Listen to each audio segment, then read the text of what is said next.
podcast is a member of WildGamesProductions.com and D20Radio.com. Original. Yoinks! And away! Basic. Yoinks! And away! First edition. Yoinks! And away! And then... I says, Pigpen, this here's a rubber duck, and I'm about to put the hammer down.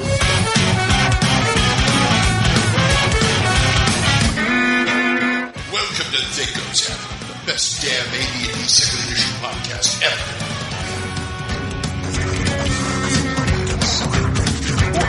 The one I came up with, that was simple. Light and basic is simple. Yes, the one in 2E can be simple. Yeah. If you don't let it, because if you let it get out of hand and have to govern every roll, then the system basically crawls up its own backside. Oh, I agree 100%. Yeah, so it's doable, but you just got to keep a lid on it. You got to keep a clamp on it. Yeah. Hi, folks. THACO's Hammer. I'm Yeah. Glenn. We are at number 44? 44, yes. Wow. Yeah. The most powerful podcast in the world. I'm DM Glenn, of course. This is DM Brian. Hello, folks. Long time no see. Yeah, and we've got DM Fallen Gamer. Greetings, Gamer Nation. And it's on. If you're wondering where DM Corey is, the poor boy is stuck in illustration land. Yeah. With, He's having to pay the bills and a couple of other things he told me about. So, he's going to be, hit deep in pencils and pens and posing figures. I envy the man. The fact that he has to do all that work, but he's making a living out of it. Well, so, yeah, kind of, sort of. That's true. Well, anyway, we've got a lot to get going here, so let's go into hits and crits. What are you doing tonight? I don't know. What are you doing tonight? The burlesque, Louis Paradise, miserable and lonely and stupid. What am I, crazy or something? I got something good here. What am I hanging around with you guys for? Hits and crits. Hits and crits. All right, it's been, a month? Something like that? Oh, I'd say probably about 6 weeks. It's the attack of real life. What you been doing, Brian? Let's see. Aside from stressing out about car repair bills and things like that, D&D wise, I've been inputting monster stat blocks. I've been doing like dragons for like the last 7 to 8 weeks, and I think I've got all the basic ones covered. I just did my own dragon that I made a couple of years ago, the laser dragon from the Herculoids, and I saw a dragon with a lightsaber. I don't know. No, just Jedi dragon. Yes. And we're playing riffs now. Yeah. Great horn dragon with a beam saber teaching Taekwondo. Ha! Well, I get that. And there are space dragons in Star Wars, but anyway, and also just been, I've just been trying to track you guys down and trying to, get everything together, but, it just never came about. Our apologies, folks. We have people out there that, have been asking repeatedly about THACO's Hammer, and, just real life just came in and just smacked all three of us upside the head. Well, true believers already know this. Yes, we're back, true believers, exactly. Excelsior. Yeah. Yeah. Thank you. I was just about to say that. Yeah, enough said. Okay, full on, what's up? What you been doing? You've been doing a lot of Army stuff, haven't you? Yeah, I had to actually hang the diamond on. I'm now officially First Sergeant Bowers and settled into my new unit and took charge and got the ball rolling. So that's what I'm doing here at Fort Sill. Thank you. Congratulations. Yep. So you got a whole unit and everything. Wow. Yep. So they call it works. They call him Top. Okay, I'll remember that next time I see him. Old Top or Top? Hey, I know you're done with that. Drop and give me 25, whippersnapper. My God. So I heard you were also a little bit in MMO land. Oh yeah, I've actually had the opportunity to get elbows deep back into the Star Wars: The Old Republic, and have, contrary to effort, I have actually achieved Legacy by 38th level instead of as early as other people are getting it. Maybe next server I'll try to get someone to 40 before they make their Legacy. Wow. Mm-hmm. I'm playing the game backwards, apparently. You are burning through those servers. My God. Mm-hmm. Yeah, What? I don't have a character and an alt or whatever. I've got a mob of 7, and we're co-leveling. The Magnificent Seven. Or is this Battle Beyond the Stars? I can't remember which. Hey, I love that. It's all the same story, and that was a good movie. Yes. Sure. Get Robert. Even if the ship had boobs. Yes, this ship did have boobs. Yeah. I'm just surprised they got Robert Vaughn to play the same character in both films. Mm-hmm. Wow. Well, the same character plays in all his movies. He's That's got true. a point. Napoleon Solo. Dating all the way back to Man from U.N.C.L.E., yes. Unless he's pushing legal advice on the TV. But what have I been doing? I've been letting other people run me around, basically like a wedding I didn't want to go to. Mm-hmm. Went out and communed with nature for the last 4 or 5 days out of the Arbuckle Wilderness area, Arbuckle Lake, and I hesitate to call it Arbuckle Mountains because, like, you don't find mountains in Oklahoma. Yeah, you live in the plains. It doesn't happen that way. Hey, I was forced to take Oklahoma history. I know there are mountains in Oklahoma. It's the southwest corner. It's the skeletal remains of what used to be mountains millions and millions of years ago. But there's still forest there, which I like, and plenty of creeks for my grandkids to go frolic in. The last thing Gage wanted to do was go on a hike. Okay, we'll go to the nature center behind there. There's some trails. So we go on the trails. He says, okay, let's do this one. It loops the Prairie Trail. All the trails, you had to pick the Prairie Trail. There's no trees. It's hot. Glenn, this is what happens when you leave the choice up to a 9-year-old who has about 2,000 more energy points than you do. 8-year-old, point taken. We didn't get to play any D&D because his mother has forbidden him to play D&D. So I hold out champions. Just give it a couple more years, Glenn, and he'll start thumbing his nose at his mom. Right now. Hey, the box set for BattleTech doesn't take up any space. Then there's that. Yeah, if I knew how to play BattleTech. And now I don't want to learn. It's easy. Yes, you do. No.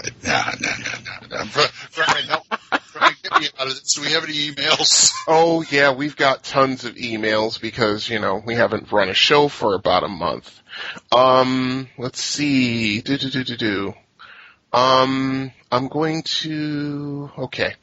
All right, let's do something from a new emailer to the show. God, yeah, we are rusty, aren't we? I want to hear from Thorky and Kojo and all them. We never get emails from Thorky. No, we never do. Thorky, if you're out there, we feel lonely. I know Liz isn't here. You're asking for, I'm not saying nothing. Anyway, okay, this is from, Raul de la Garza. Raul, welcome. Yes. Hello, Raul. Yep. He says, greetings and salutation, hosts of the Best Damn Second Edition AD&D podcast. That's right, Raul, and never forget it. Yes. Yeah. Anybody tells you different, punch them in the face. Mm-hmm. Yeah, but exactly. You can hear that from me. Or just, stomp on their instep or something. God, you're vicious. Hey, if I'm not about starting fights, I'm about ending them as quickly as possible. Why don't you just tell him to throat punch him? My God. Hey, yes. That's my line. Mm-hmm. Something that'll really, really disable him really quick. But anyway, getting back to, I just realized who this is. I didn't know that was his name. This is our friend on OSR Gaming and co-moderator / helper / all-around guy, Angelic Doctor. Hey! So, he says, in the latest Splat book, you recently made mention of technology and its application in old school gaming. Would that you devote more time to this particular topic? Oh boy. As a user of various items such as an e-reader, oh, okay, that's what he meant. Okay, that's different. E-reader, laptops. Put it in your game, Brian. Yeah. Oh, let's not even go there. As a user of various items such as an e-reader, laptop, smartphone, etc., I've merely begun to scratch the surface of the possibilities open to me as an old school gamer with respect to software available to support my most excellent habit. Please elaborate to your audience in much more detail what might be found as a technological aid for the old school crowd with new school toys. Oh boy, he doesn't know what kind of can of worms he's opening. For instance, what would you recommend to a laptop user such as myself who would perhaps use this handy piece of technology to replace his AD&D cardstock Dungeon Master screen? Ooh, that's a question. Thanks in advance, DM Raul, a.k.a. Angelic Doctor on osrgaming.org. Unfortunately, Angelic Doctor, thank you for the email. We're all Luddites here. So, for yourself, sir. He's not a Luddite, he's a gremlin. Don't feed him after midnight. Right. Laptop, first thing I do is get that damn thing off my table. But, no, you put it on the table to keep from burning certain things. True. I could see a laptop being used as a DM screen. In fact, I have seen laptops used as a DM screen. Mm-hmm. What to put on it? Well, other than the DM screen information.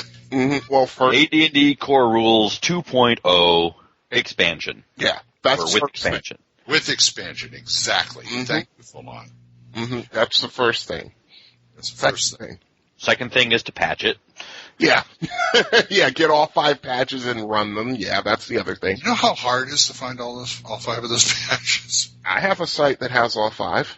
Well, I've gone to Purple Worm, which says they have all 5, but I always have trouble downloading 1 or 2. Mm. Yeah, that might be a server issue. Or applying them. Mm-hmm. And then all of the community creation support stuff, which is out there. Oh, there's Machine and a bunch of other, monsters, items, encounters, adventures. Yep. Bits and pieces of everything that you can add to your pile O stuff. Mm-hmm. Okay.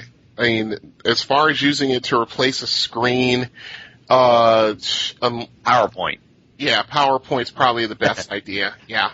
And also, you can probably find a few good calculators based on Excel that'll, plug some numbers in and spit you an answer back real fast if you're looking for speed. But if you're looking for more along the lines of just a pleasant presentation of the things that you would want to have on it, there are all these people who share around this is my version of a DM screen, print this out and use it. If you don't want to bother printing it, just take any one or any dozen of their offerings for DM screen replacement packets, whether it's PDF or PowerPoint or whatever, and just throw it up on your screen, preferably widescreen, and be used to paging around. Yep. And the good thing about the Core Rules, it also has a really good dice roller. Yeah, I was going to say, if you don't have a program that you're using at the table, a DM program that has a dice roller, get a good dice roller. Yeah, get a good dice roller, absolutely. I mean, there are some who still want to hear the rattle of the dice against the table, blah, blah, blah, but... You can do that with this one. They make those with... I was going to say, they make dice rollers that make that sound. Yeah, Core Rules has the dice roller sound and animation. You can watch the dice roll. That's true. Yeah, he's right. I've got an app on my Android that's a dice roller. That's whatever color or type of dice. It's even got a 1 cent coin in there if you want to flip a coin. Mm-hmm. But this is not me advocating software dice rollers. I want dice in hand. Mm-hmm. Yeah, there are some things. Yeah, I mean, I think just as a DM, just for sake of brevity. Yeah, just for sake of brevity, I'd use a dice roller. But go ahead. Here's the thing. Mm-hmm. And of course, we're also going to suggest PDFs of whatever books you're used to using. Legal PDFs. Yeah, required legal PDFs. To appropriate. I will leave it there. Yeah. But, One thing I was thinking of doing if I use a laptop at the table is it was very easy to either scan them or get them off the PDF, whatever tables you use for the DM screen, or the DM screen, a PDF of the DM screen. Yeah. And patch them, cut and paste in whatever graphic program you want or whatever, and just have that file open on the screen. Yeah, that makes perfect sense. As a JPEG. I mean, you'd have to. Go ahead. No, I'm just going to say any Windows machine, I'm assuming you're using Windows, has a picture viewer. Yeah. And just use that. And hopefully your eyes are good enough where you don't have to have it twice as big like I do. Yeah, I'm starting to get. For a while, I had to do that. My regular DM screen, the one that Savage Worlds put out, I went and took those tables and blew them up to twice the size, just so I could see the damn thing on the table. Yeah, they tended to use small fonts back in the day to get as much on the screen as possible. Brian, we were much younger back in the day, too. Yes, we all were. Our eyes were better. It's true. Well, I don't know. I would also recommend, perhaps, if you're going to be sitting at the table with a laptop used as your DM screen physically on the table, I always find a little off-putting having a laptop on the table for DM or players. The DM screen is one thing, a laptop turns into another. You never know if they're actually, playing the game or watching YouTube videos or demotivators of lolcats, with maces or something. Yeah, well, that's for the players. If you are going to have it on the table or beside the table where it's not in the way, you may want to consider one of those privacy screen angle filters just to keep wandering players' eyes away from whatever you have pulled up at the time. Yeah, that's a good idea. True. That's definitely a good idea. And God only knows, eyes do tend to wander, especially to, especially to screens, because usually cool stuff comes up on screens. That's true. And so now I got to say that, as a DM, I would not want to use a laptop, nor would I want my players to use a laptop at the tables. So I strongly advocate something like an iPad. Yeah, an iPad's actually a little better for the kind of thing you're looking for. Yeah, as you can put all your PDFs on there and all the stuff we just told you about, you can put on there. A regular DM screen with an iPad should get you by if you don't want the physical books like I do. Of course, as much as I want to have things up at any given time, you end up turning into a 2-screen, 3-screen, 4-screen layout where you're sitting there like you're, data at the helm of the Enterprise DE to do all the different things you want to do at the same time. Exactly. One screen is really never enough. Right. No, and if you start putting players' character sheets out there, and so now every player's sitting there with a tablet in front of them, kudos to having that rich a pile of players. They should have all their books anyway. But got a point. It then turns into, I like having physical, tangible pieces of evidence. I mean, character sheets in your hands, as opposed to cloud computing and gaming. Wow. I wouldn't mind everybody having an iPad at the table. Wouldn't bother me at all. As for me, I wouldn't mind using an iPad. I don't have one, so I don't. But at the same time, I find myself looking up stuff a lot easier with grabbing a book and thumbing through it. True. Yeah. Than trying to find it on a hard disk. Yeah. If it takes more time. A single tool, you're going to be alt-tabbing a lot and flipping through screens and stuff like that. You also might want to consider spending a dime or two on whatever hardware you're going to use, as opposed to having Glenn's arthritic hamster wheel. Thanks. I'm sorry, but I mean, you'll want to be able to have your music player up with a little bit of ambiance playing music in the background, and about 4 PDFs up, and a Word document, and perhaps a map program, and an image program, and an Excel calculator. What would your computer do at that point? Blow up. Okay. That's why when I put my computer together last year, I picked the most expensive parts I could get, because I knew it was going to have to last me for 5 years and do all that. At least. You may want to consider a dual monitor setup and dual display. No, seriously. If you're going to go tech-wise, go for the dual monitor. Have one facing the players so you can put up graphics, presentations, props, whatever, and have one facing you that show different things. You can split screen it so that you can have different things up there. You just don't lose track of which screen is which. Practice that a little bit.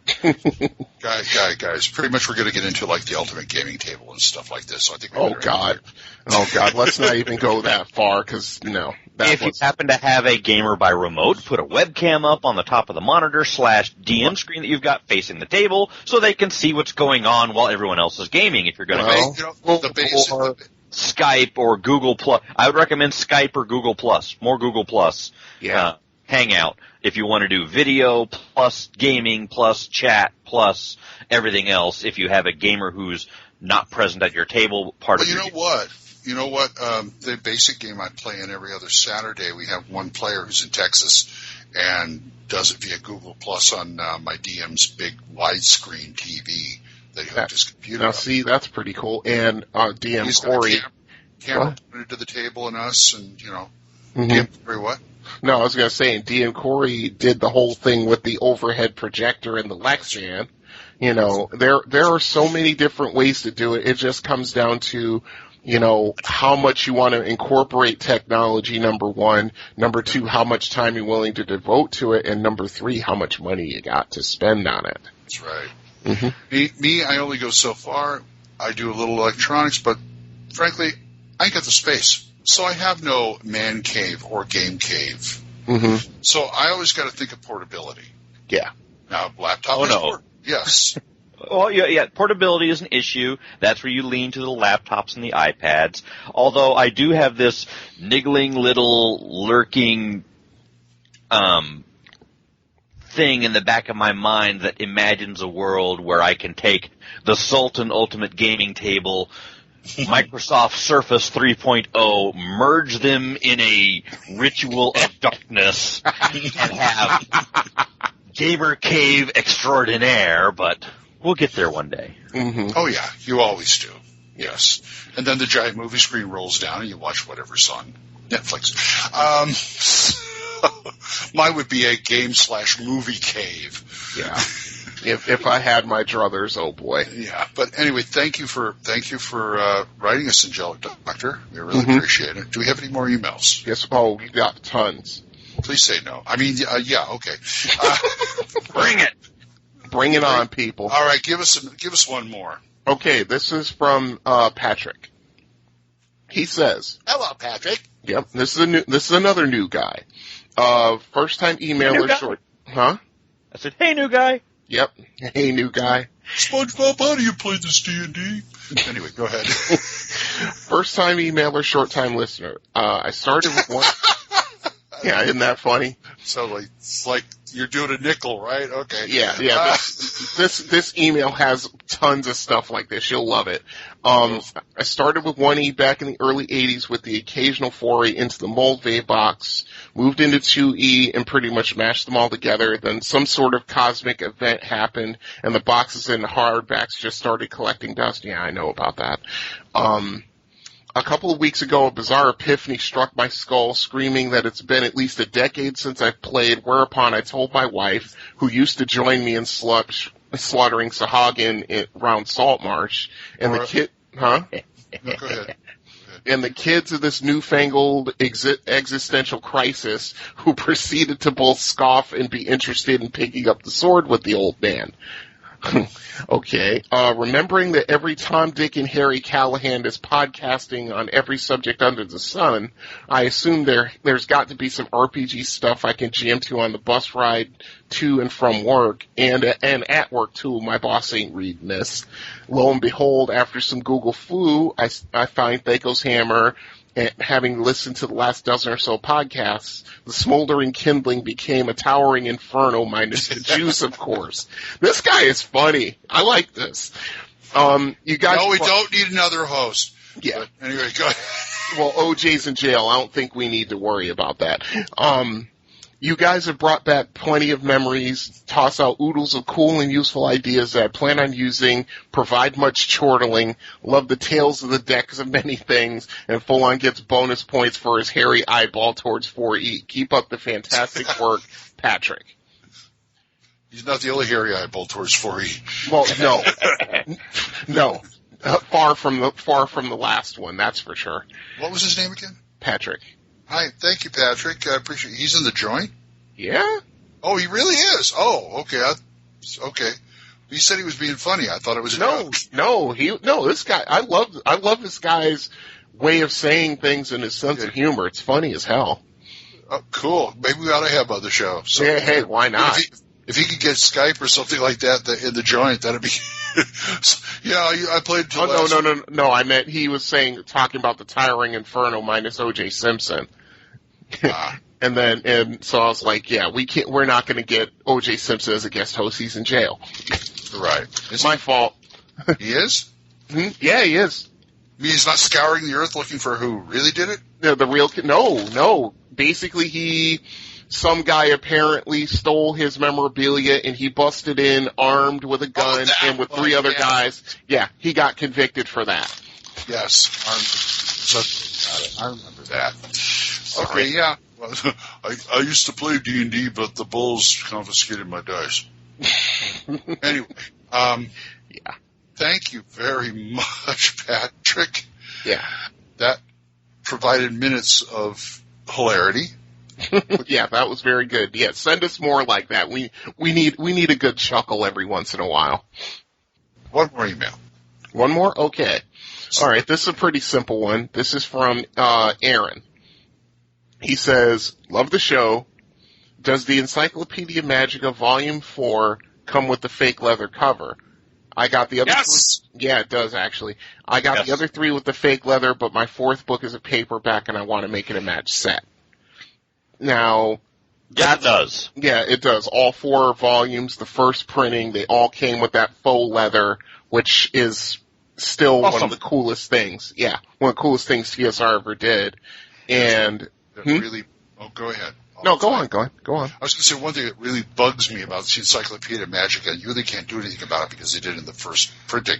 What's that? Was how they totally screwed up the numbers in Volume 3 and then corrected it in Volume 4. Oh, yeah. Yeah, they realized they messed up, but, you know. Hey, it's errata on the fly. How often do you actually get to have a product where you have, here is the first part of the product, and it's being released in parts, and in the second and third part, we catch a mistake from the first part and actually give you the errata then, as opposed to, let's just muscle all the way through it. We're going to release the whole set, then we're going to resell the whole thing. Yeah.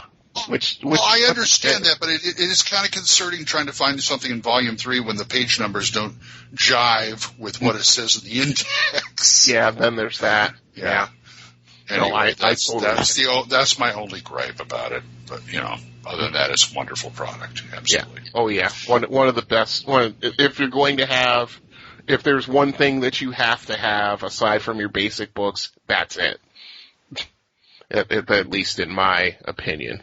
Was that the whole email? Yeah, that was it. And who was it again? That was Aaron. Thank you, Aaron. I appreciate it. We do appreciate it. Let me give a shout out to Mike Brewington for sending me Topalista. Thank you. I will go into more detail on SOD, but I want to make sure I put that out there. Mm-hmm. Did I? Okay. Shout it out. Hey, Mike number 17, welcome to OSR Gaming. Yes. We know too many. Thank you very much. Yeah. And if you have a email or something like that, email us. Get in line at thacoshammer@gmail.com. And our number is 405-806-0555. Okay, after that very lengthy segment. If you only had a living brain. What do you think? Escape gorilla? Listen, you're making enough noise to wake up the dead. I don't have to wake him up. He's up. It's time for a snipe hunt. The Sariel. It's not the Sahoogan, but it's the Sariel. Which you will find. That's how DM Mike pronounces it. Sahoogan. Yeah. Making a Street Fighter joke, but yeah. You'll find them in the Monstrous Manual, of course, right? Yes, actually you will. Not in the Monstrous Manual. It's in one of the Forgotten Realms supplements. I don't think it made the cut for the Monstrous Manual, even though it probably should have. Probably forgot. It's in the Complete Book of Humanoids on page 55. Yes. And yes, it is. It was in the original set of first edition had the first appearance of it in the supplement stuff in the back where they talk about the Sauriel race, and then there was a little bit more that got detailed as a player race in second edition and later printings. Mm-hmm. Okay, I just need to know where the base description is, because I know the humanoids thing does it if you want to play them as player characters. Yeah. Anyway, Which actually I have done. One of my campaigns is the central character, so to speak, is a Sauriel. Blasphemy! Check, but I would think that it would be in one of the Forgotten Realms Monsters Compendium expansions. Yes, that's exactly where it is. That's where it originally started. So yes, go look up the Slee Stack in your 3-horn. Yeah. Your Slee Stack. Did you actually say Slee Stack? Hell yeah! Oh my God! Really? And I'm thinking you're right about the. He just had to make the noise.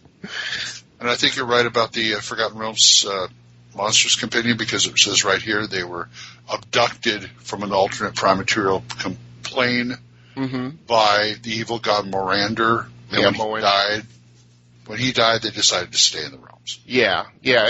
Basically they were a plot point around an entire novel that was written by Jeff Grubb. Yeah, Azure Bonds by Jeff Grubb and Kate Novak. One of the best D&D novels, period.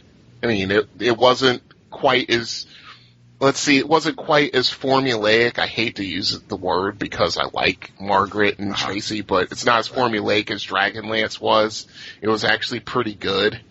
And then there's their sequel, which was called Song of the Sauriels, which actually went more into the Sauriel race and kind of where they came from and a couple other things. And I really like the lizard point of view bits in those books as well. Yeah.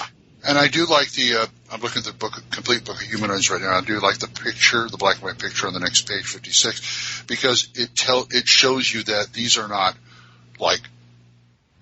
they would be descended from lizard men. I mean, all, those kind. Mm-hmm. If you go far back enough, they're all descended from birds. But you look at it and go, okay, these guys used to be dinosaurs. Yes, exactly. Not lizard men. Finheads, flyers, and hornheads. Not so much. Okay, go into it. Right. I'm in. Okay, not so much the backwoods lizard man. These are guys are like, Dino and all them. Yeah. One's a Triceratops. That would be the hornhead, correct, Spolon? That's right. Yep. The flyer would be the Pterodon.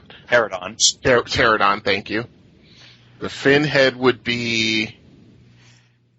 Oh God, I'm just blanking out on dinosaur types right now.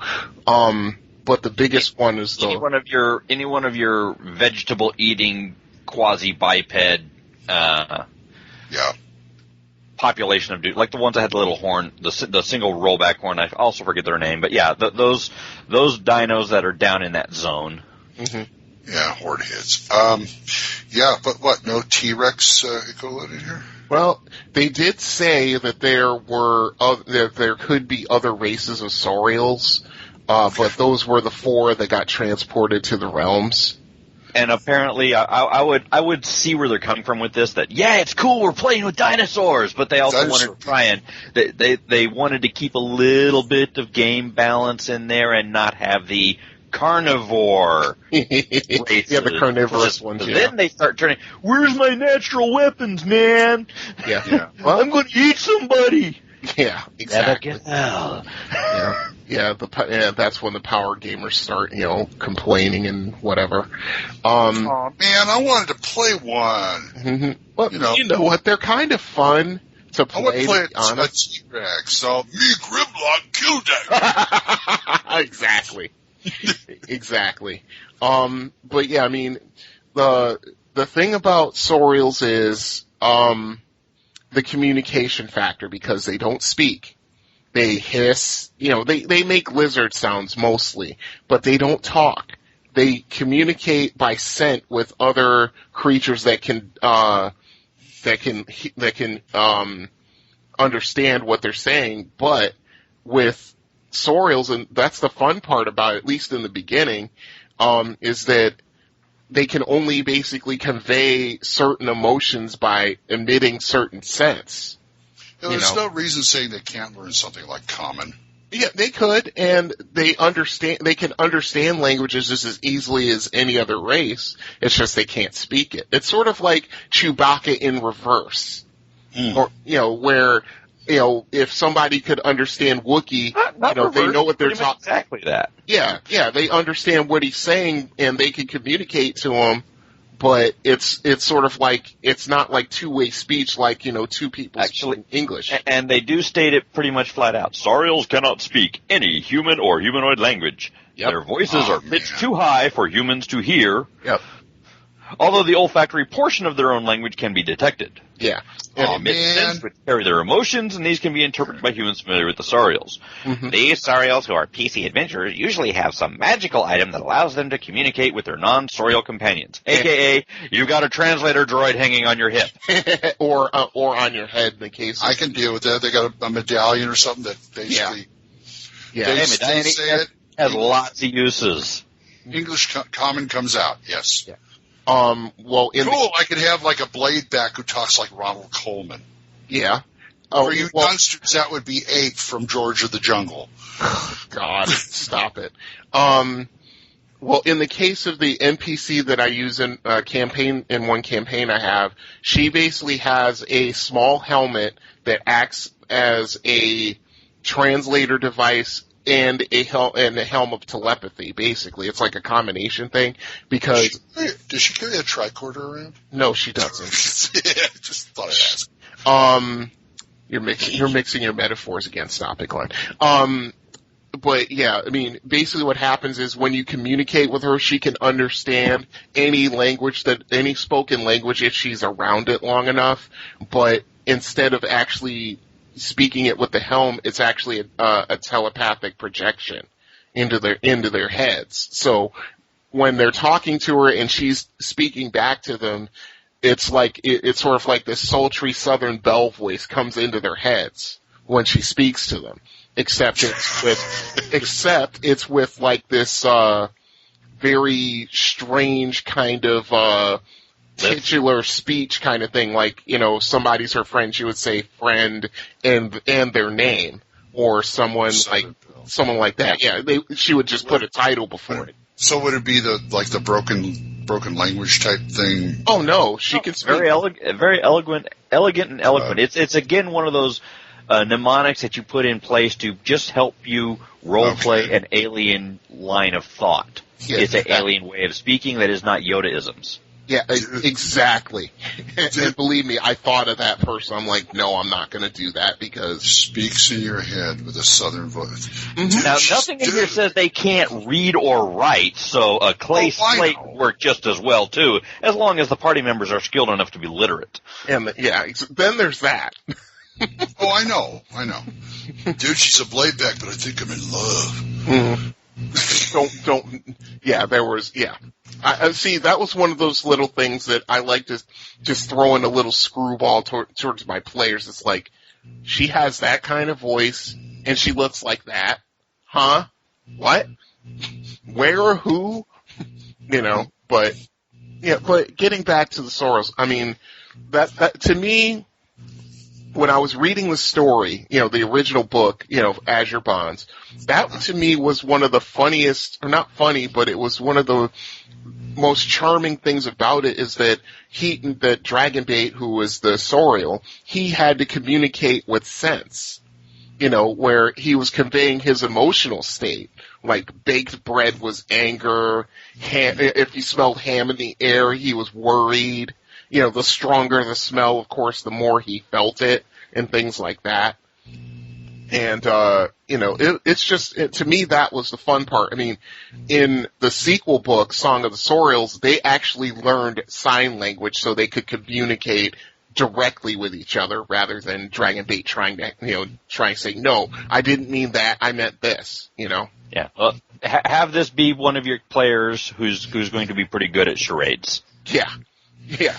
Sure. Because usually the one who's good at charades, if you're playing in Star Wars, he usually plays the Wookiee. I used to play Wookiees. I do that, and then I hand my translator person a card. This is what I said. Is that what you tell them I said? Exactly. But I have more fun playing. Never mind. Okay. Zeltron Gigolo, we know. Okay. I love Zeltrons. Anyway. Most but people getting do. back to it, I have more fun playing Gungans because they're more annoying. Well, of course. Well, I'm not going to say what I do. I was thinking. I'll leave that alone. Also, Saurials, because they don't have ears, they get a +2 saving throw bonus against sound attacks. The problem is that they also get a -2 penalty against like gas-based or scent-based attacks because that's like their method of communicating. And also if they're attacked with cold spells, they can actually fall asleep, for a number of turns because, they're cold-blooded creatures. Right. So, Brian, you've used them in the games, obviously. What about you, Full-On? You ever use Saurials? I haven't had the opportunity to use any yet, but I could see myself doing it very easily. They have some interesting ability adjustments. There's different ones for the 4 different races of your primary player types. You also have your hit dice adjustment. There's some, basically it's hit dice by class, but 2 of the races get some bonus hit points at first level. Mm-hmm. And they also have natural armor class. Yep. Yeah, they do. Right. Yeah. But they're fun to play. It's just if someone wants to play something different and they're just obviously going for, they're not obviously not min-maxing. It's a nice little race to play. I've got to say, I played one. You did? Once. Really? In the RPGA. Really? I got talked into the, they had the Living City campaign, Living Forest for Star Wars. They also had what they call Living Jungle. Mm-hmm. It's a place in Chult. Right. Oh, that's pretty cool. And there's Saurials in there. Uh-huh. Oh, yeah, I could definitely see Chult having a lot of them. Yep. I basically played, I think, what was the, what would you say, the finheads, I think? Yeah. The one that's more like the Brontosaurus, the vegetable eaters, that kind of thing. Yeah. I did a picture. He looked like Dino, and he dressed like I want to say Ricasta. No. He's dressed like a Jamaican. And he talked like this man. You gave him the accent, boy. Yeah, with a pipe and everything. Oh, no. Oh, boy. Really? Pipe, walking stick. I had robes, and the only thing he didn't have was dreadlocks because he was. What does your henchman do? He carries the hookah. Exactly. Get this rib, man. Yeah. Mm-hmm. Yeah, I get it. Wow. You're right. That was fun. It was fun playing those. Yeah. They do have natural weapons, and they do have infravision. And if you want to have the meat eater, then instead of playing a Saurial, you're just turn a few pages in your humanoid's handbook and play the lizard man. Yeah. Oh. If you wanted to.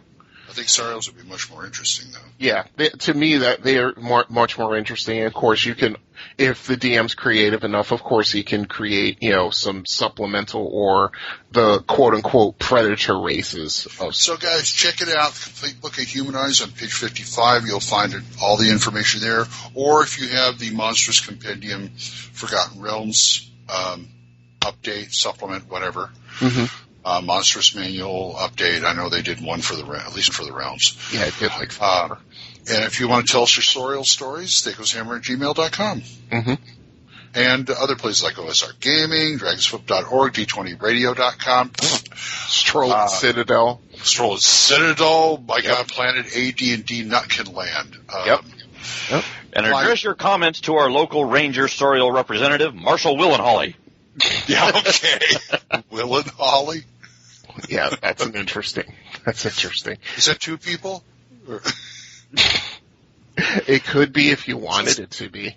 That's a throwback to Jay and Silent Bob's movie Strike Back. They actually had Will Ferrell play a park ranger named Marshall Will and Holly in homage.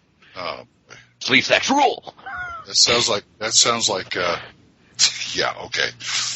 Never mind. I'll tell you. End of the lost. Anyway, let's go over to Rule 0. One would think you've been doing this all your life. We'll remember you said that. I know. I'm sure you hate me just enough. Rule 0. Rule Naught, also known as Rule 0. Well, Rule Naught if you're Jethro Bodine. This is about learning languages. All about learning languages. Oh boy. No, this won't be too difficult to talk about. No, I have my fighter in my basic game he spoke Common and Goblin, and my DM kind of forgot because he kept throwing us against goblins that he thought we were going to understand. Everybody speak Goblin? 4 hands ago. Oh yeah, you guys speak Goblin. I forgot. Yeah. I mean, in the end, this goes back to basic when, you could pick, different, racial languages like Orcish or Goblin or Hobgoblin or whatever. And the infamous alignment languages. Oh, well, I'm sort of glad they got rid of those because that kind of created more problems than it solved. But like lawful good alignment language make you sound like Dudley Do-Right. Yeah, exactly. Hey, just take the Babelfish and stick it in your ear, and you understand everyone. Yeah, exactly. Yeah, Babelfish. Yeah, exactly. Babelfish do exist in my world. But anyway. You can even go so far as to include Thieves' Cant in there. Yeah, you could. You certainly could. Although, yeah, but see, with learning languages, it was just, at least when I got to first edition, it was more along the lines of, okay, if you want to learn languages, you have so many according to your intelligence. You don't have to take them all when you make the character. And then when you decide to learn one, what do you do? And, the DM would just hand wave and say, oh, you spend, X amount of weeks talking to an elf in Elfish and now you can speak it. And it's like, no. That means that I have a high school understanding of it, but that's just me. Right. There was an article in Dragon Magazine, of course, which is something I've been touting for a while when we talked about it, Vickers Hammer, the Back in the Saddle article, which... Yes.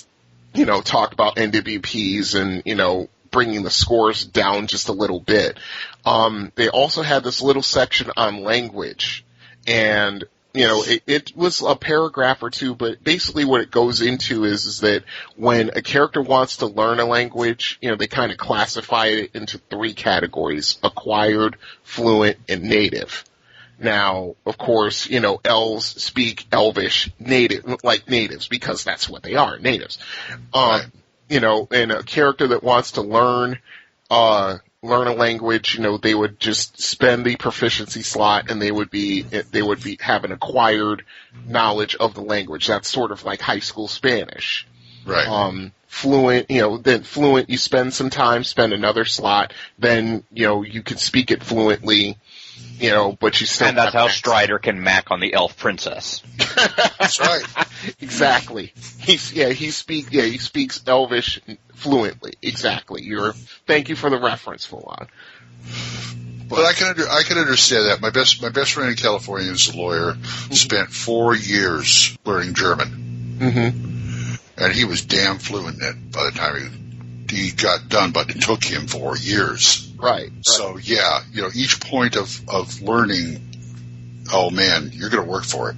Oh yeah, exactly. And I'll bet if he went to Germany, of course he can make the native Germans, they'll understand what he's saying, but he'll still have a bit of an accent. Yeah. Cause he told me, my teacher said I still have kind of an American accent. Yeah, exactly. And the only way you lose that accent is if you just go over there for just stay there and start talking it. Yeah, you just live there to where you have to learn by doing. You learn by doing. Mm-hmm. And even in Germany, you still have, even wherever you go, you're still going to have your regional dialects and your vagaries and nuances that tell you this is German from this type of speech, or German either culturally this level of speech, formal or informal, and then also regional, like this is your Bavarian, this is your Alpine, whatever. Mm-hmm. Yeah, exactly. There's always hell. We have regional dialects here in the United States. Hell, I don't know what the hell y'all talking about with that, you know. Yeah, exactly. Exactly. And, you know, that's what it comes down to. It's sort of just this little, just not a system, but just a little guideline to say, hey, just because you are learning the language from the elf doesn't mean that, you can go and make a speech, go and make a speech speaking just all Elven, and, the elves aren't going to snicker at you because of your accent. Old school and 7 years ago, and the elves will say, yesterday? Exactly. Yeah. But, yeah, I mean, it's just a nice little thing. Just one of these things where, a player, if he wants to learn a language, okay, here, spend a slot, and you learn the basics, you can make yourself understood, even though, there's a possibility that you might botch it, and then, as you spend more slots on it, you get better at speaking it, and, to the point where, where you actually start, it's like the movie Firefox, think in Russian. Exactly. And who was it who was saying that they weren't appreciating the skillifying of the system? Never mind. Yeah. In stressful situations, of course, you would need a proficiency check. You're in the middle of combat and you have to yell to the dwarf who doesn't speak common for some reason.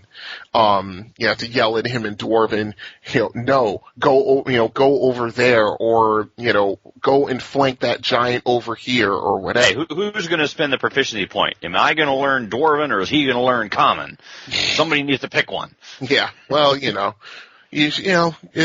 it all depends on, which person decides to do that first, and, how stubborn dwarves can be. How hidebound dwarves can be. So, you'd probably have to spend the point before the dwarf will. So. Until you tell him that it's how he makes money. Yeah, well, yeah, exactly. Until you say, yeah, if you communicate with the humans, you can actually earn more gold. What? Really? I can do that? Okay. I want to learn how to speak common. Yeah, that's how quick. All you have to do is mention gold to a dwarf, and, we're generalizing, but, dwarves can be greedy SOBs. I was actually going to say, if you're going to go with I'm just going to hand wave languages and go with the Babelfish approach to it, mm-hmm. I would make it inconvenient, obvious, and suspicious. I would make it like you're walking around with a Futurama brain slug on your head. Not just a little fish sticking out of your ear. I want to put a big, creepy, 9-legged, neon green, fang-dripping spider clutched to the side of your face. Oh, wow. Speaking for you, and let people wonder if you're speaking or is it speaking. So you just basically creep everybody out. Yeah, and if you want to go the easy way and have the option to not have to worry about languages, and you're going to introduce that into your game, fine, but understand your third, fourth, and fifth order effects of that, and how it can impact the secrets you want to keep, the role-playing opportunities you want to present due to miscommunication, not like conflict ever arises out of that. Oh, no, never. That never happens. But besides, it's an easier, cheaper magic item to make if it's something that sticks out, is obvious, is not concealable, and makes people suspicious entirely of your motives. Mm-hmm. Yeah, and then of course now you have trouble, finding work because everybody thinks you're a spawn of whatever demon is in the latched onto your face. Exactly, that you're possessed. Clerics are trying to perform exorcisms on you now.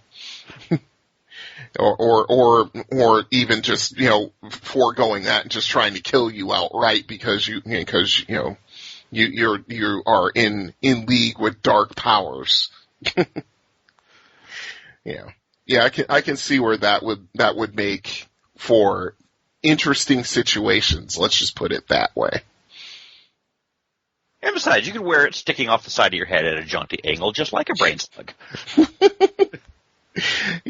It's drill ends, basically stimulating parts of your brain just as easily, I suppose. You can be fashionable with it. So says the Hypnotoad. The Hypnotoad spelled H-I-P. No, you wear me this way, man. The Hypnotoad. You're funny. But yeah, I mean, you know, the thing is that, yeah, there are a lot of DMs that I've seen just kind of hand wave it, but I can't see someone speaking orc better than some orcs because, you know, you don't have those big ass tusks or fangs in the way. You know, you could to orcs you would be speaking with a lisp because you don't have those tusks. And besides, it also gives you the opportunity to have those role-play circumstances where, okay, me think orc talk like this all time, when in truth, the orc speaks with an erudite accent in formal language when discussing battle plans and how best to eat your spleen. Exactly. They are not fava beans on the side. Yeah, exactly. Exactly. They are not for eating. I heard him say, I saw that in the 2000%. I'm like, what? They speak that fluently? But those were Uruk-hai anyway. Those are, of course, you also can have that Jethro orc who talk like this anyway. Yep. Orc smash! Yeah, exactly. Yeah, usually, you see, that's the thing when orcs are speaking like that, they're trying to speak common, so of course they sound stupid. I remember Glenn having an adventure, idea where, I think it was like two warring tribes or families of orcs or whatever. It was sort of like the Hatfields and McCoys kind of thing, where the party basically lands smack dab in the middle of it. And, you know, I think both families of orcs spoke with, you know, a deep backwoods southern accent. So, you know, it is what you make of it, I suppose. Yes, it can be very amazing that way. Yeah, and then there's our friend Galantro, who has a very pronounced French accent. But that was but I can see that because that's French. You're getting me all wrong. It sounds French. I'm sorry, Galantro. That one was. I got to get back in the groove. He's a little bit more Mediterranean. Right. You know, but I could see it just because that was the accent of the person he learned the language from. I could see that easily. Where it's like, no, you say it like this, you know, or like, sort of like half Antonio Banderas, you know, like from, the movie? From Assassins.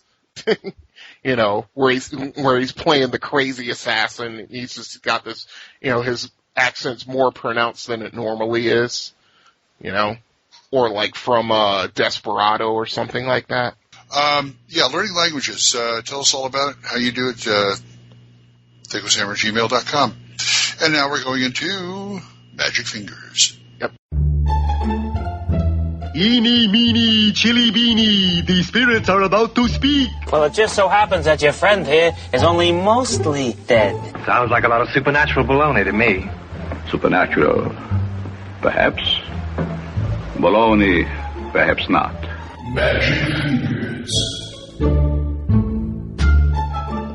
Magic Fingers. Magic Fingers. You're in a weird mood, aren't you? I was forced to watch a Harry Potter movie on vacation, so. Okay. What did they tie you up and put well, no, you know how it is. On vacation. You know how it is. 4 people in one room vacation. There's a TV. Yeah. Grandson says, "Oh, Harry Potter." It's like, oh God, I can't get away from it. I just recently saw an interesting YouTube video where Lady Gaga meets Harry Potter, and they have sorted this way. Look it up. Enjoy. Oh boy. God. Yeah, I can only imagine. No, that's a bad romance. Hey, Badger Pride. Fire Shield. Fire Shield is a 4th level wizard spell. You'll find it in first printing of the book of the Player's Handbook, page 158. Mm-hmm. And Full On will tell you all about what's in the encyclopedia, the Wizard Spell Compendium. Mm-hmm. Page number 363 of the 2nd volume. Fire Shield, Alteration, Evocation, 4th level, 2 rounds plus 1 round per level. Affects the caster. 2 forms. Yes. It can either be a warm shield to protect you against cold base attacks, or a chill shield that gives you a save against cold or fire base attacks. So theoretically, it's reversible. Essentially, yeah. Makes you look like you're on fire, but not in an impressive way. Yeah. Makes you look like something out of Dragon Ball Z, yeah. But, I mean, this is like, to me, this was like one of the best defensive spells that a wizard can have. A fighter mage's best friend, to be honest about it. Because what you did, aside from protecting against cold or fire, depending on which portion you picked, if you got hit in combat, it would reflect the damage that you took back against the attacker as well. Now, the thing was, and this was well, not so much reflect as in include. It doesn't divert damage from melee attacks. You still take the damage, but whoever hits you takes just as much. Yeah. And in first edition, it was double damage, and that was like a major issue of debate on Dragon's Foot a couple of weeks ago. And it's like double damage was only too much because the mage, of course, has much fewer hit points than, other classes. So it would be, the mage would take, say, if he got the mage was attacked and hit for 8 points of damage while he had Fire Shield up, the person attacking him would take 16. And to me, I mean, it was fine then, but they changed it in 2nd edition to where it's only now it's point for point instead of 2 points for every point, which is, to me, that's perfectly fine. Yeah. The other really important thing to note about Fire Shield is how it protects you. It's not just, hey, I'm going to get a +2 bonus to either fire base or cold base attacks. It turns those attacks into, if any save is allowed, you get no damage if you save, half damage if you fail. Correct. And if you are attacked by the weapons, by the attack type that your shield is based on, instead, if you fail your save, you take double damage. Correct. Yeah, that was the rub about using Fire Shield, and especially if somebody had, say, the spellcraft proficiency. Because they could see somebody number one, they could see I have a Fire Shield up, and number two, they could maybe determine which type of shield that they had up, and then they would just, use the same kind of spell against them. Like if they had a chill shield up, they would use a cold-based attack against them, and if they failed the saving throw against them, they took double damage, which was pretty nasty. But hey, if you are competent enough in spell battling that you can pick that out of the air in the spellcraft check, go for it, I say. Yeah, well, that's what spellcraft is for, in my opinion, spotting things like that. And it definitely behooves you then to have the magic users under the category of, if I have a spell that I've cast on myself and I want to self-dismiss it, I can choose to self-dismiss it and not have to have it spelled out in print that I'm allowed to self-dismiss it, otherwise I'm stuck and boned. Yeah, well, well, that all depends, but I could see the argument for that, but, Fire Shield is a wonderful defensive spell just in its own right. One of the things I love to do if I was playing, say, like an Elven Fighter Mage or something like that, and he was high enough in level, I'd cast that on myself and just start start running pell-mell into melee. And I'm like, yeah, I'll take the damage. I may die if I take enough hits, but you know what? I will also kill at least, several enemies on my way out. also, if, just in one of those kind of situations where you have, like, say, 2 rounds to prepare for a fight and you're going up against, say, let's just say for salamanders. Dragon. Yeah, a fire salamander, exactly. Okay, I'll put a cold shield up. And, not only will that negate the heat aura that the salamanders emit, but also, they will take, more damage because of it. Because of, their particular vulnerabilities to cold. So, like I said, it's a wonderful defensive spell. It actually doesn't even take spellcraft to figure out what kind of shield somebody put up. I mean, it says it right here in the text if you're sticking with it, unless you're using making your wizard spell your own tweaks and customizations. You get the color of the flames is determined randomly, 50% chance to be the color, blue or green if it's chill shield, violet or blue if it's warm shield. Yep. So if you see a person set themselves on fire and they're blue, and they're not burning. Yeah, and you get like half the illumination of a normal torch out of this. So it has a little non-combat utility as well. That's true. But to me, this is like and the drawbacks of the spell pretty much equal the advantages of that spell. So, it's pretty well balanced and a great defensive spell, at least to me. I could see this as being a good candidate of a spell-type effect to craft into a magic item. Mm-hmm. A ring of fire shield, or a dagger or sword of fire shield, or something like that. Cloak of fire shield, robe, slippers of fire shield. Getting into that 1001 magic items source. Oh, yeah. For different things to make them odd. Yep, absolutely. I mean, that would make a really good magic item, now that you mention it.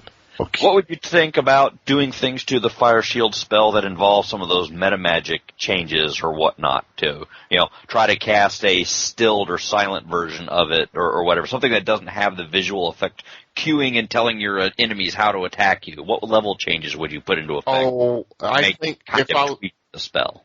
I think if it was going to go that way, if a player was going to go that route and they started actually doing the research, I'd probably, just to make it invisible or whatever, oh god, that's a pretty powerful defensive weapon at that point. I'd probably put 2 spell levels on it, make it 6th level.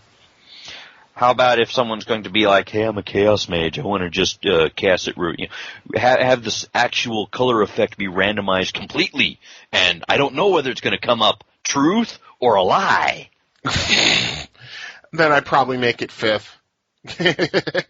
Because that will require altering the basics of the spell even for chaos. So, I would probably just say, all right, you want to do that? Okay, you're going to have to research it. You'll get the experience points for researching the spell.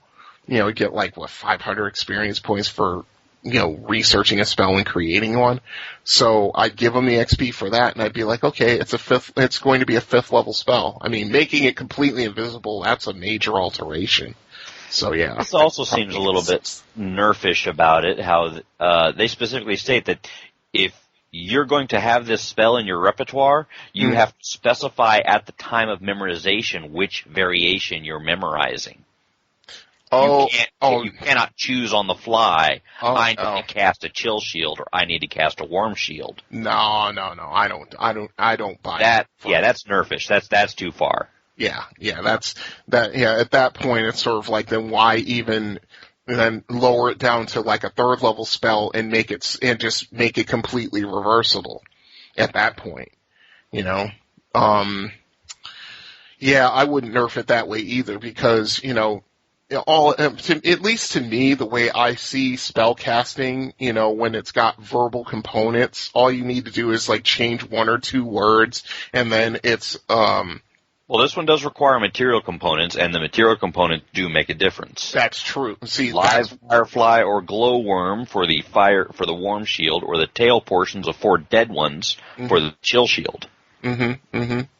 But that's just, I have that in stock. I have both. Why can't I cast either one? Yeah, why not? You got any uses for fire shield? Let us know at thacoshammer@gmail.com and all the other usual places. Let's move on to Loaded for Bear. Bet you don't have a pair of these, Earthling. And for the big critters, sometimes you got to bring out the nuclear weaponry. Loaded for bear. Loaded for bear? Okay, what do we got? Oh, specialty gear for priests. Yep. This is kind of a grab bag show, isn't it? Little bit. I can deal with it, no problem. No problem. You've got the usual stuff, like your holy book, your holy symbol, holy water, your vestments, symbols, necklaces. Some really stout wooden stakes, just in case. Garlic, chicken feet for the voodoo practitioners, things like that. Scrimshaw kit for carving rites and rituals on your victims. Subject. No, jeez. I forgot about that until you brought it back up. Okay.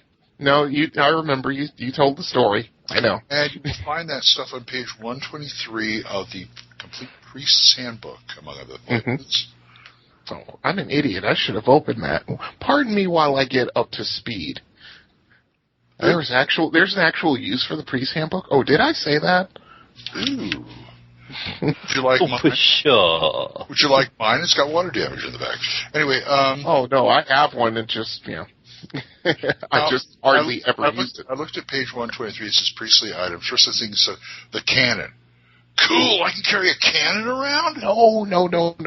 That's not what they meant. I'd love to play a priest like that, a priest of war. Priest of Gond. Yeah. Okay. Oh. We have magical equivalent of black powder, so you can carry a cannon around. All right. Wow. Just wow. No, we're talking about we only use it for ritual and signaling.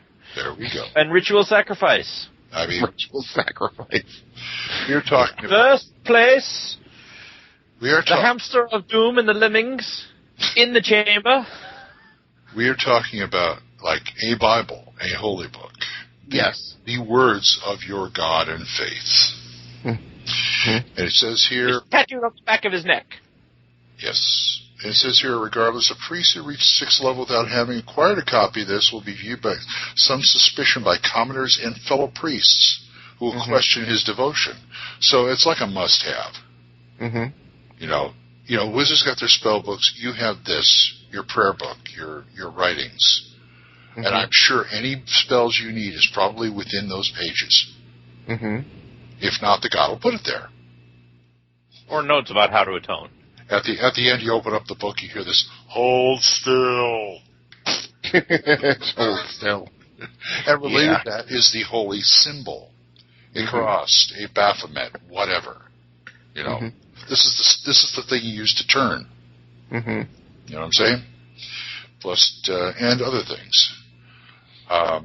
What else we got? And holy water, which is to me is optional. Because you always carry a vial of holy water around with you. Well, you want to know what? You'd be surprised at how many players who play clerics don't.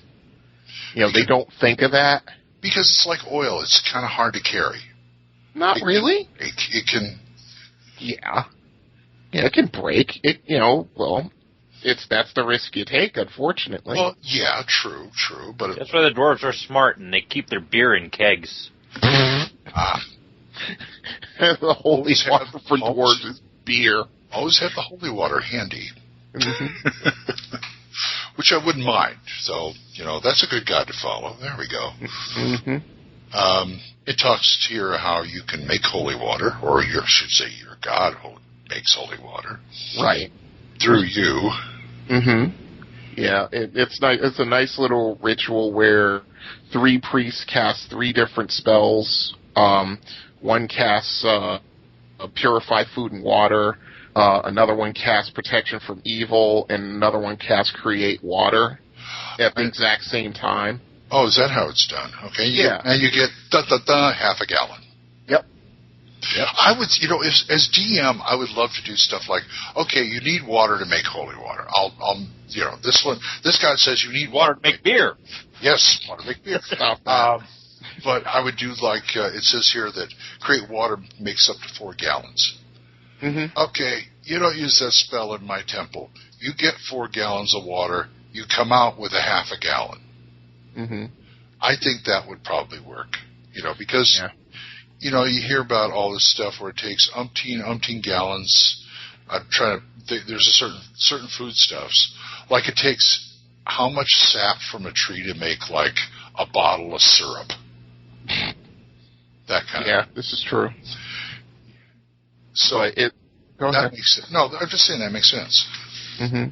That's all. It's just if they also put in the what should I say, they put in the thing there that if you add more priests of the same faith, you can actually create more holy water. True.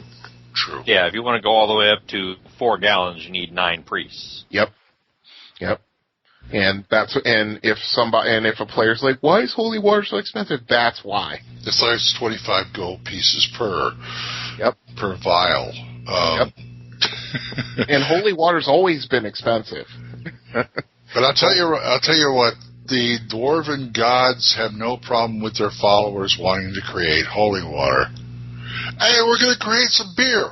Okay, there's 12 guys there, Dwarven brewers.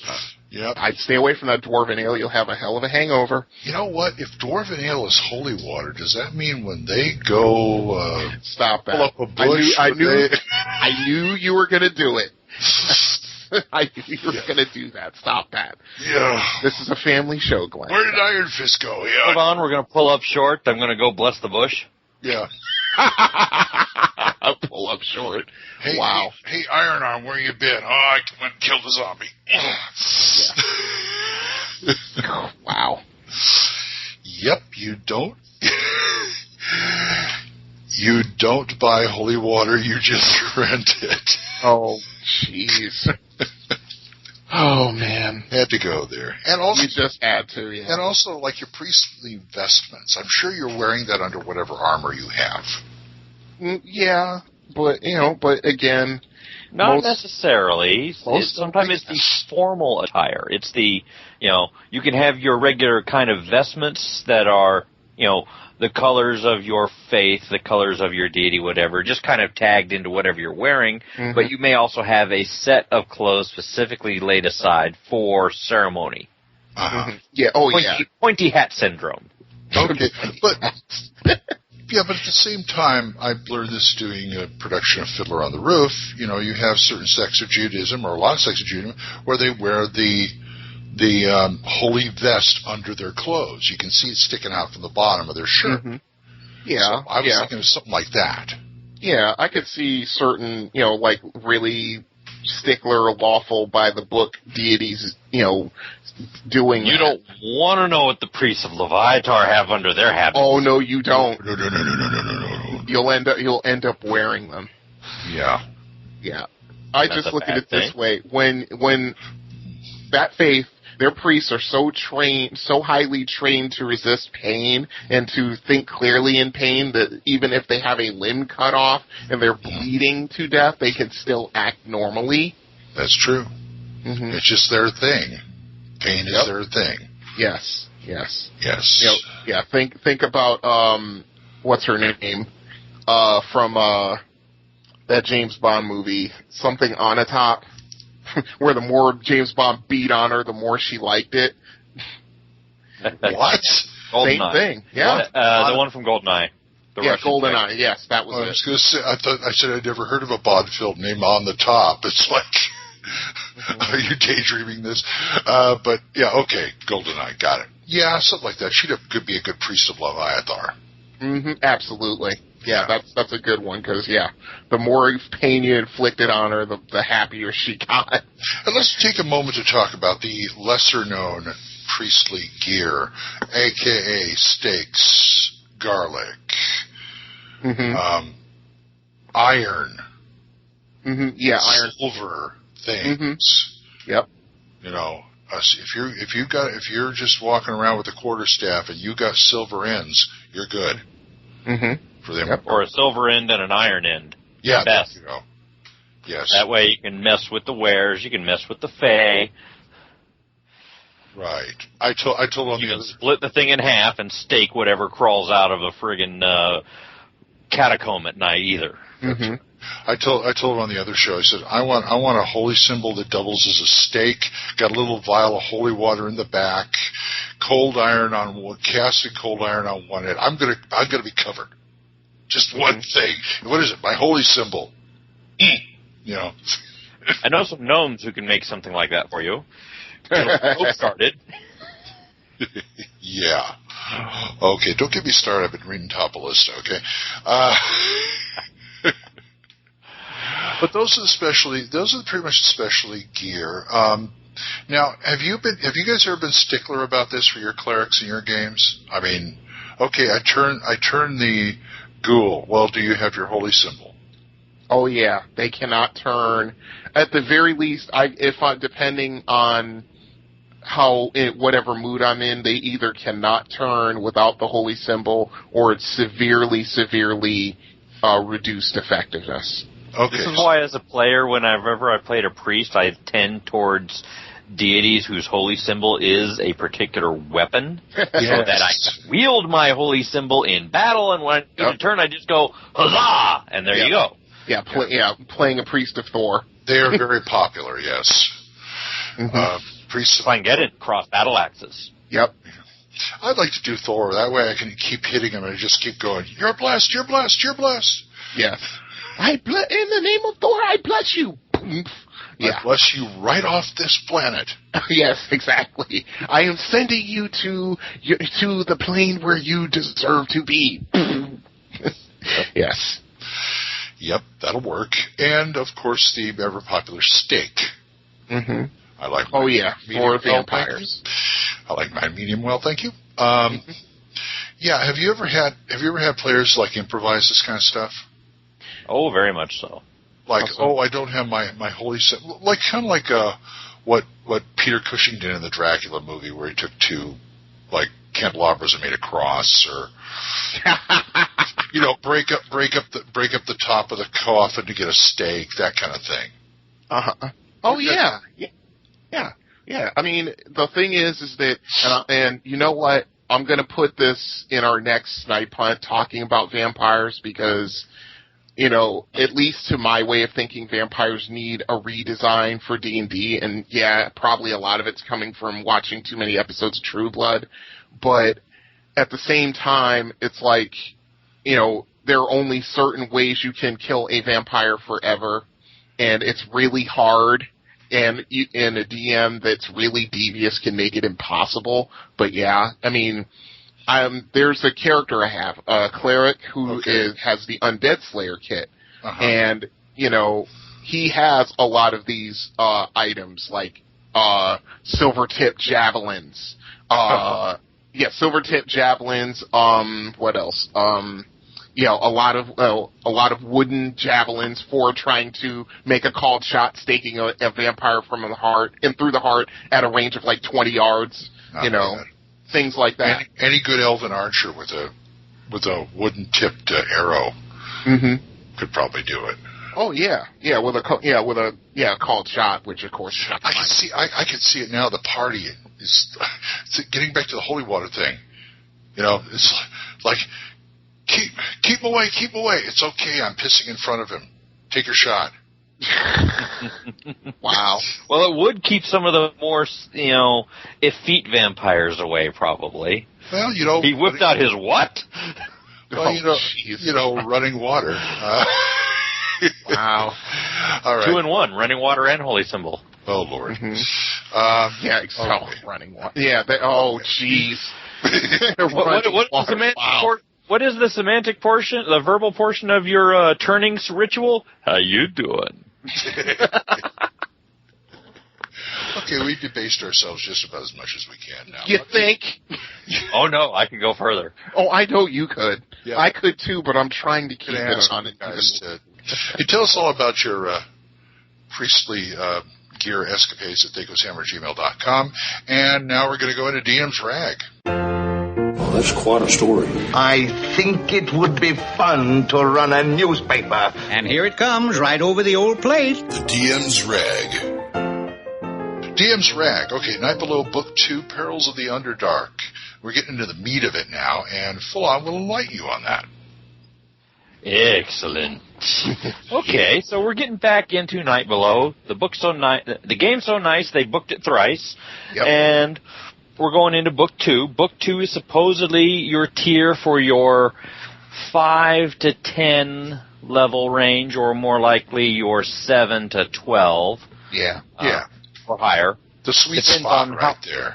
Sweet spot right in the middle. Depends on how much of the adventures you get involved in. The side adventures are there to help you level up as you advance forward to be able to deal with the threats at the end and beyond when you finally get into Book 3. There are areas where if you go in too soon, go in too strong, you can hurt yourself. I've been with women like that. Extremely. There's also areas where people can go in with complete and total foreknowledge and make total asses of themselves and wipe. I've been there, too. Such as the 10th level party who went into, say, the Troll Zone. Oh, it's not a spoiler. You get told in advance, hey, there's a tribe of trolls over here. Go deal with them. And they got wiped, whereas the 6th to 7th level party executed the mission quite successfully and tactically. Yep, and that's the way to do it. You just can't go and try to bum rush a whole tribe of trolls because no matter, let's put it this way, unless you have tons and tons of fire and acid spells, you are going to get killed. And have at least 2 wizards with Melf's acid rain memorized twice. You went in with tons and tons of fire and acid spells, except they got tons and tons of trolls at the same time. Right. Well, you need more than the straight-up fighting spells to deal with that. You need to go in with something that'll cut off and isolate your targets in small, manageable packs and groups instead of bringing the whole tribe down on you in a bum rush. It's like a zombie apocalypse at that point. A troll apocalypse. And not only that... Apocalypse. And not only that, it's not just the trolls you have to deal with, it's also the tribe of troglodytes, too. There are several packs of things there. There's all the interesting critters that you never get to play with in the Underdark because everybody wants to play Drow. So instead, you get Quaggoths, you get troglodytes, you get Grell, you get trolls, you get Svrneblin. Yep. And those are one set of your allies. And you keep running it. You get to run into, again, depending on which way they go, some of the written for the adventure special races, like these new breed of elves that are lurking down there. Yeah, the Rockseers. Not quite Drow. Not quite. Oh, no, not even close. Not even close. They have their own missions and their own motivations, but they can be very, very strong allies as long as the party deals with them honestly. Mm-hmm. And not only that, if the party does well enough, even though it doesn't say so in the book, the party, when they first encounter the Rockseers, they encounter a female who is nothing like the rest of the tribe, and who, if there's another elf in the party, she'll be all over that elf because she's never seen one before. Wow. So you could have a strong ally probably to take with you to the end part of this book, which is the City of the Glass Pool. Mm-hmm. But only if you play your cards right with her and also their leader. It also is a good, advantageous way to start getting yourself prepared to deal with your long trips back and forth in and out of the Underdark and not have to deal with a grand deal of underground wilderness trekking. Yeah. That's right. Survival Guide is a great element. However, they give you the bypass route, especially if you're in one of those realms like the Forgotten Realms, where once you get down into the Underdark, teleporting doesn't work. Yeah. And folks, they have a bypass route. And folks, if you come across the temple of slimes, molds, and jellies, do not pass go. Do not collect $200. Leave. Do not try it. Do not try and desecrate it. Well, Our you know game what? Came to a complete stop because we screwed up there. Well, you know what? That's something that you probably need to take care of if you survive. Probably the City of the Glass Pool, and probably starting to go into book 3, maybe. If you want to go back and take care of it, but that's what I'm saying. It's one of those things that you're intended to run into. It's on the main route. I know, but, that's pretty early on in the middle part, and you get hosed there. Well, yeah, the game's over. The game's pretty much over. That thing, if you throw some holy water and try to desecrate it, and that stuff starts spewing slimes, molds, and jellies, you might as well just go home. Yeah, because that will probably take care of a whole lot of things. Okay. But another thing, like I said, another thing you can do is get in the middle of a war between a Behir and a Deep Dragon. Oh, God. Or, excuse me, I'm sorry. No, more powerful than that, a Shadow Dragon. Oh. Yeah, I've put, like I said in the beginning when I was talking about putting down dragon types in my monster stat block file, which is on OSR Gaming, by the way, latest version is up, I put down the Shadow Dragon. And even as hatchlings, they are a pain to deal with. Ooh. Just really hard to deal with. They have enough abilities from the juvenile level up to give a medium to high level party serious problems. Right. Oh, yeah. Now, full on, you know this backwards and forwards. There's a couple of races I was thinking of putting in there if I ever used it, if they don't have them in there already. And this is going back to basic. Mm-hmm. Do they have any Nagpas in there?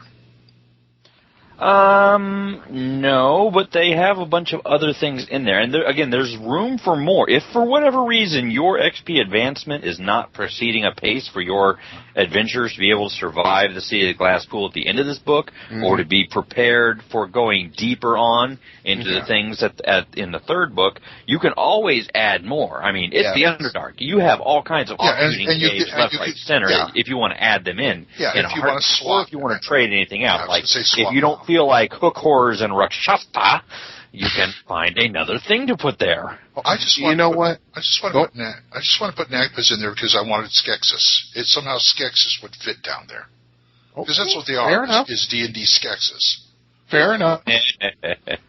Fair enough. I'm looking at the strategic map for the Underdark, which includes all this stuff, and with a 1 to 200 mile ratio, or 1 inch to 20 mile ratio, I'm sorry, you can put pretty much anything you want in there as a side adventure if for some reason your players aren't advancing high enough to where you don't think they'll have a fair shot in the City of the Glass Pool.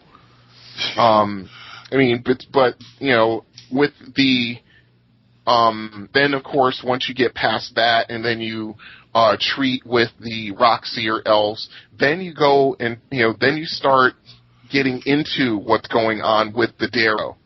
And then you get ambushed by in what I like to call an anti-adventuring party, evilly aligned adventurers. Oh, got some more down there, huh? Oh yeah. Well, you still got the repeating of encounters with slavers and whatnot, because they're getting the express bypass route as they're smuggling all the kidnapped victims down into the depths in the dark. So by the time you're into this book, you're fully aware that is the general plot and gist is some strange Underdark threat is absconding with people who possess power. Magic users mostly. Yeah. The main thread. Okay. Yeah, main thread. They're kidnapping folks and snark the deep depths of the Underdark somewhere for dire and nefarious purposes. Okay. Let's talk. We talk about monsters and things that go out there. Let's talk for a minute about traps. Yeah. What kind of? I don't think we talked about this in the first book. What kind of traps and stuff are we dealing with? Well, if you're talking about the temple, the Temple of Jubilex, that's a big trap in its own right. Right, I realize it. I found out. The Swerf Neblin, they have, their entire area is, basically trapped. I was wondering if they put anything in the book, or they just sort of left that up to the DM. Oh, both. There are some places where there are traps. The DM can pretty much, the area is big enough he can throw anything he wants in there. I know that, but I was just wondering if they had any prominent traps like the Temple of Jubilex.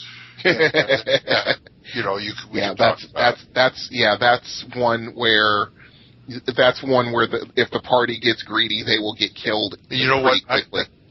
When my DM ran Night Below, I don't even think he realized it was a trap. Really? I don't even. Yeah. Wow. I'm a little surprised there. And he kept saying, every time you go down there, there's more and more of these things. There's more and more of these things. Well, game's over. Okay.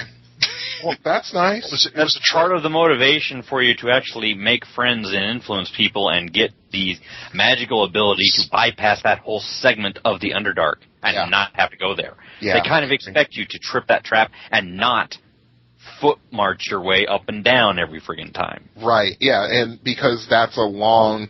See, also the funny thing is if the DM... rolls for encounters normally, considering that each inch they travel along the map is 20 miles. I can't overstate that 20 miles, pretty long. Oh, yeah. So I did the math, and I got off on a really wild tangent when I was setting up for this, and you realize that the long path, this whole stretch that runs from the beginning down into the depths to get you to the glass pool, it runs 288 miles. That's a long. And just to make it more interesting, I included calculating the depth. It takes you down 13 miles. I think some enterprise humanoids should set up some trading posts in a couple of areas. I'm sure they do if you can, civilize with them. That's probably what the Rakshasa had in mind when he was dealing with the slavers and stuff like that. Right. True. Except he's dealing with an employee revolution with his hook horrors and quaggoths. Yeah, then there's that. And, then on top of that... Shadow dragons getting their own ideas and notion about unions and rights of travel and payment. I'm sure that's all part of the deal. Yeah. Mention this. Then you got to deal with a tribe of Darrow. Now that's tough. That's going to be a tough one. It's a tough fight right there. Yeah, it's a very tough fight. I mean, that's one where the PCs have to, at the very least, scout it out really much, and at a pretty stiff risk that they may get caught. Scouting. Just getting down to that area, by the time my party got to that point, they were tripping not only the Darrow, but the Illithids. Yeah. Oh, God, I forgot about them. Like, if you start running into multiple Illithids, ever, you have problems. Big problems. Serious problems. And if you're not prepared for it, they can bite you. In the back, in the neck, in the butt, in the brain, in several ways, and it will not be pretty. Ow. No, it won't. So how about we take out the Temple of Jubilix and put the murder hole in there? That's why Full-on would put both in there. I already have the murder hole. It's at the top, and it tiers for whatever level you get to it at. So if you want to take 12th, you can. But it could just as easily slip in as a entry off of a cave entrance anywhere, so that's nothing. But the other thing that I had fun with this was when I was doing this, I went and exercised many options out of the Dungeoneer Survival Guide. Okay. Just make it more than a sandy, cavernous trek down 40-foot tunnels. Yeah, but at the same time, it's like... No, I admit I went overboard, but... little bit. I took the time to use, a little bit of really small graph paper to plot out a general run for these things to say, okay, this 5-mile section this mile section or whatever is going to be 4 foot high, and 10 feet wide, or it's going to be 10 feet high and 40 feet wide, or it's going to be 5 by 5, or it's going to be 50 by 50. That way you can have that evolving cavernous feel of the natural tunnels as you're descending, especially since you're using the offshoot path at this point and not the actual traveled path, which has been probably machined a bit smoother. Right. Okay, well, that makes sense. And so City of the Glass Pools is like the climax of Book 2? Yes. City of the Glass Pools is the climax of Book 2, and this is where you get to deal with Kuatoa and Ixtitl. Ixtitl. Yeah, that's worse than Odiug. My party made an interesting discovery about what happens if you cast raised water in the middle of a large body of water. Oh, God. People drown. Well, yeah, people who don't breathe in water drown. Well, no, a stable large pool turns into fountaining rapids moving in all directions outward. Mm-hmm. Yep. Which then turned into a problem because all the external entrances were sealed, so it was just large dome rapidly filling. Uh-huh. But it does take a while. It does. Yeah. Typical water trap. Yeah, big time. Well, that was the party who did that. Okay. How many people have you run through? I'm not even talking about Murder Hole. How many people have you run through book 2? 5? How many? Oh. How many groups? How many groups have you run through book 2? Two groups have gotten into book 2. One of them wiped pretty much immediately at the top, and another group made it. Can I ask how? They bonsai'd the trolls. Oh, yeah. Yeah. We bonsai of trolls, not even a pack of trolls, a full-blown tribe of trolls. Yeah. You die. Yep. Yeah, pretty much. Yeah. Real quickly, too. And the other ones, what did they do? They completely made it through. They, several items they didn't get involved with. They bypassed a few and just they didn't go off in those side tangents. That's fine. They got to the city of the glass pool. They got themselves arrayed in position to be able to deal with the psionic threat from the Darrow and the Mind Flayers and other things down there. And then they went in and took names. Took names, kicked ass, and they resolved the city, conquered it, made the social collapse happen, and drove on. But it was a very climactic final battle. Wow. As it should be.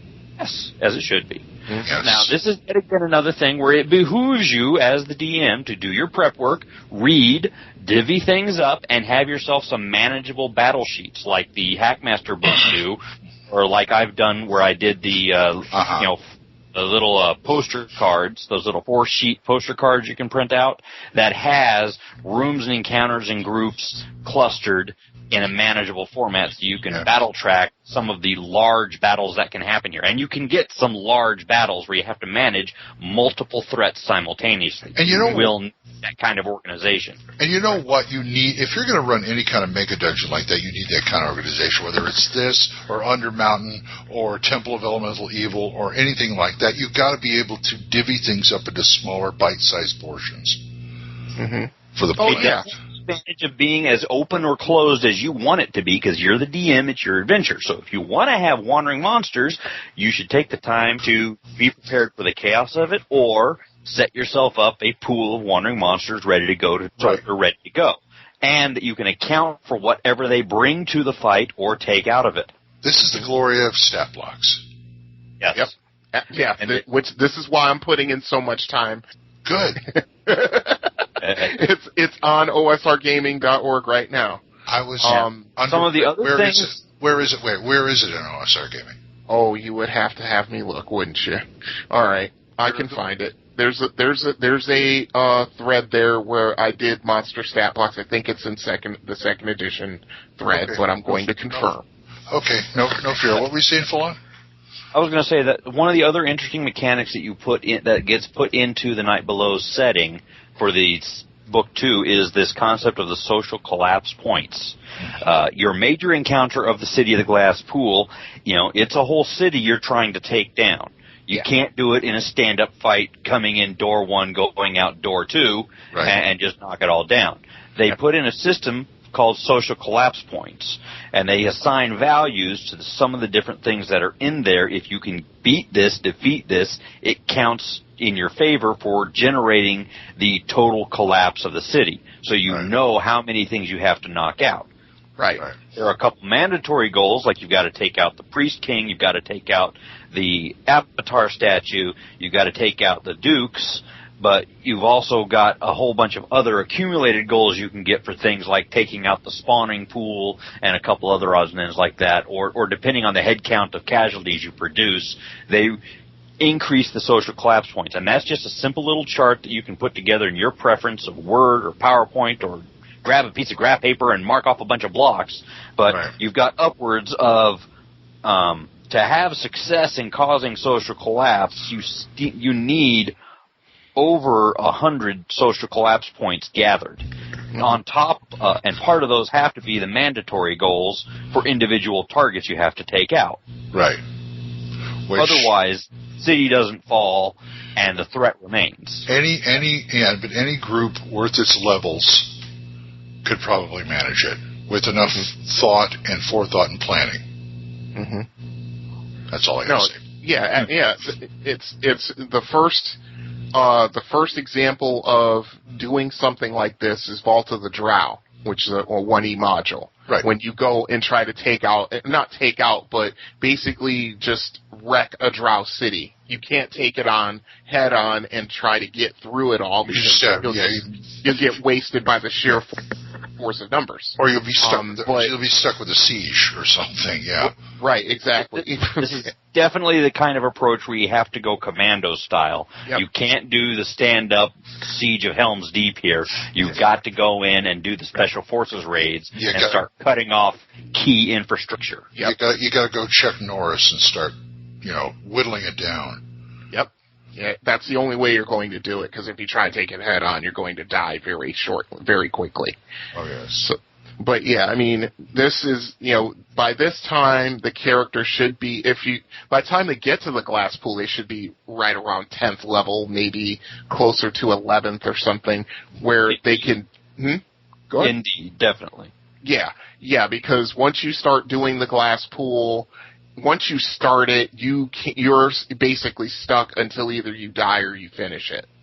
I forget exactly what it is. I need to look it up, but they say in the beginning of it that once the players start doing it, they are pretty much locked in until it's either done or they're dead.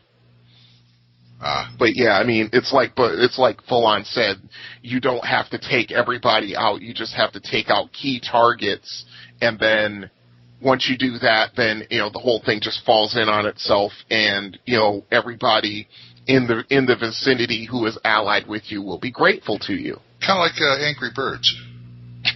Yeah, something like that. Yeah. Well, you don't fire birds at them. You have to, if you have a couple of good dwarven sappers, it really helps. If you know what I mean. So yeah, Night Below. Did you guys any other final words on book 2? Full On. This is another thing where if you're creative and crafty, you can have a blast putting together props.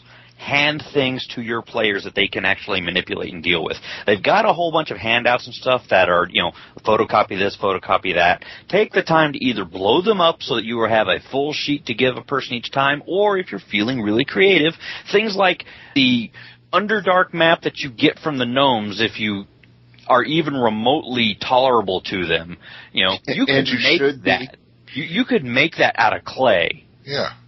And make a tangible, here's a brick map. They give you a stone map. Here it is. Something like that. Wax, whatever. Yeah, I mean, exactly. It's one of those things where, the parties need to, before they start, assaulting, I might as well use that word, before they start assaulting certain areas, they need allies. They need the Smurf Nevlin. They need the Rockseer elves, Oh, yeah. They need all of that stuff. They just can't take it on by themselves. Cool. And there's a lot of, emotional and role play elements down here that they can discover in these side tunnels. They aren't just all death traps. I mean, the worst thing that's down here is directly in your path if you do the wrong thing to it, and it's designed to give you the motivation to physically bypass the zone because of the friends you've made elsewhere. Right. The rest of it is there. There are drops and clues scattered throughout that are tied into the overarching story that still lead you chasing deeper to try and find these kidnapped mages or other party members or whatnot that have gone missing. I can see that. Yeah. Okay, book 2, Night Below. If you guys got any experience, we would really love to hear about it. osrgaming.org, THACO's Hammer, gmail.com. Drop the number again. That's 405-806-0555. Bitchin'. Cool. Well, that closes another Splat book, folks. Yes, it does. And it was so good to be back. And we've got to do this again sometime, You think? Yeah. Now we'll see how long it takes to actually get up. Yeah. That's that. It's going to be a little jigsaw puzzle for me, folks, so give me a little time. Anyway, it's about time to go. Say goodbye, Full-On. We'll catch you next time, Gamer Nation. How about you, Brian? Until next time, folks, farewell, and remember, Swerve-Nevlins are your friends.